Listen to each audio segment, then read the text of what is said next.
اللہ والصلاۃ والسلام علی رسول اللہ۔ حضرت زکریا علیہ السلام، حضرت زکریا علیہ السلام پر بڑھاپے کا اثر دکھ رہا تھا۔ وہ بوڑھے ہو چکے تھے اور تھوڑا جھک گئے تھے۔ وہ 90 کی دہائی میں تھے۔ اپنے بڑھاپے کے باوجود وہ عبادت گاہ روز جاتے تھے اور وہاں پر جا کر وہ خطبات دیتے تھے۔ زکریا علیہ السلام امیر آدمی نہیں تھے، لیکن وہ ہمیشہ دوسروں کی مدد کرتے تھے۔ اپنی زندگی میں انہیں بس ایک چیز کا افسوس تھا کہ ان کی کوئی اولاد نہیں تھی اور ان کی بیوی بانجھ تھی۔ یہ چیز انہیں پریشان کرتی تھی، کیونکہ انہیں خوف تھا اس بات کا کہ ان کے بعد ان کے اس کام کو کون آگے لے کے جائے گا۔ لوگوں کو ایک مضبوط لیڈر چاہیے تھا، کیونکہ اگر انہیں اپنے اوپر چھوڑ دیا جائے تو وہ اللہ تعالیٰ کی تعلیمات سے ہٹ جاتے ہیں اور جو اللہ کا دیا ہوا قانون ہے اسے بدل دیتے ہیں اور اپنی خواہشات کے تابع کر لیتے ہیں۔ ایک بار وہ جب عبادت گاہ میں داخل ہوئے تو وہ مریم علیہ السلام کو دیکھنے گئے جو اس عبادت گاہ کے ایک حجرے میں تھی۔ وہ بہت حیران ہوئے جب انہوں نے دیکھا کہ ان کے حجرے میں ایک دم تازے پھل ہیں اور یہ پھل بالکل بے موسمی تھے۔ ان کے علاوہ کسی کو بھی اجازت نہیں تھی اس کمرے میں گھسنے کی۔ جب انہوں نے پوچھا تو مریم علیہ السلام نے بتایا کہ یہ پھل اللہ کی طرف سے ہے اور اس پھل کو وہ ہر صبح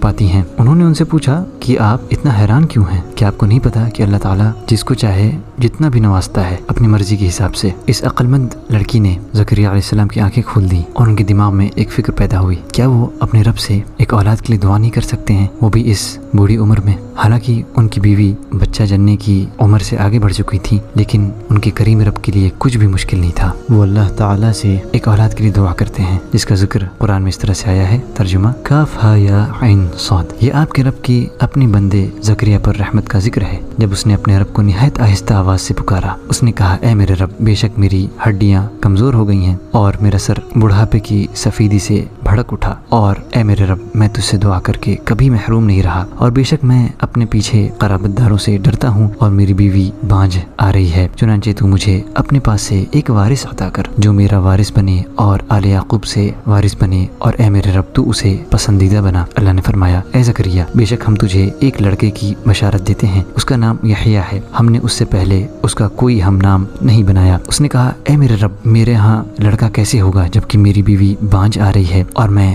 بڑھاپے کی آخری حد کو پہنچ گیا ہوں؟ فرشتے نے کہا، ایسا ہی ہوگا۔ تیرے رب نے فرمایا، وہ مجھ پر نہایت آسان ہے اور میں نے اس سے پہلے تجھے پیدا کیا جبکہ تو کچھ بھی نہیں تھا۔ اس نے کہا، اے میرے رب، میرے لیے کوئی نشانی ٹھہرا۔ فرمایا، تیری نشانی یہ ہے کہ تو تندرست ہونے کے باوجود 3 دن اور 3 راتیں لوگوں سے کلام نہیں کرے گا۔ چنانچہ وہ حجرے سے نکل کر اپنی قوم کے پاس آیا تو انہوں نے انہیں اشارہ کیا کہ تم صبح شام تسبیح بیان کرو۔ اللہ نے فرمایا، اے یحییٰ، کتاب کو قوت سے پکڑ، اور ہم نے اسے بچپن ہی میں حکم عطا کیا اور اپنی طرف سے شفقت اور پاکیزگی دی، اور وہ نہایت متقی تھا اور اپنے والدین سے نیکی کرنے والا تھا، اور وہ سرکش نافرمان نہیں تھا، اور اس پر سلام ہے جس دن وہ پیدا ہوا اور جس دن وہ مرے گا اور جس دن وہ دوبارہ زندہ کر کے اٹھایا جائے گا۔ ایک اور جگہ اللہ تعالیٰ فرماتے ہیں سورہ آل عمران میں، ترجمہ: وہیں زکریا نے اپنے رب سے دعا کی، کہا، میرے رب، مجھے اپنے پاس سے پاکیزہ اولاد عطا کر، بے شک تو ہی دعا سننے والا ہے۔ پھر جب وہ حجرے میں کھڑا نماز پڑھ رہا تھا تو فرشتوں نے اسے آواز دی، بے شک اللہ تجھے یحییٰ کی خوشخبری دیتا ہے، وہ اللہ کے ایک کلمے عیسیٰ کی تصدیق کرے گا اور سردار اور پارسا نیکوکاروں میں سے نبی ہوگا۔ زکریا نے کہا، اے میرے رب، میرے یہاں لڑکا کیوں کر ہوگا جبکہ میں خود بوڑھا ہو چکا اور میری بیوی بانجھ ہے؟ اللہ تعالیٰ نے کہا، اللہ اسی طرح جو چاہے کرتا ہے۔ زکریا نے کہا، میرے رب، میرے لیے کوئی نشانی مقرر فرما۔ اللہ نے کہا، تیری نشانی یہ ہے کہ تو 3 دن تک لوگوں سے اشارے کے سوا بات چیت نہ کر سکے گا، اور اپنے رب کو کثرت سے یاد کر اور صبح و شام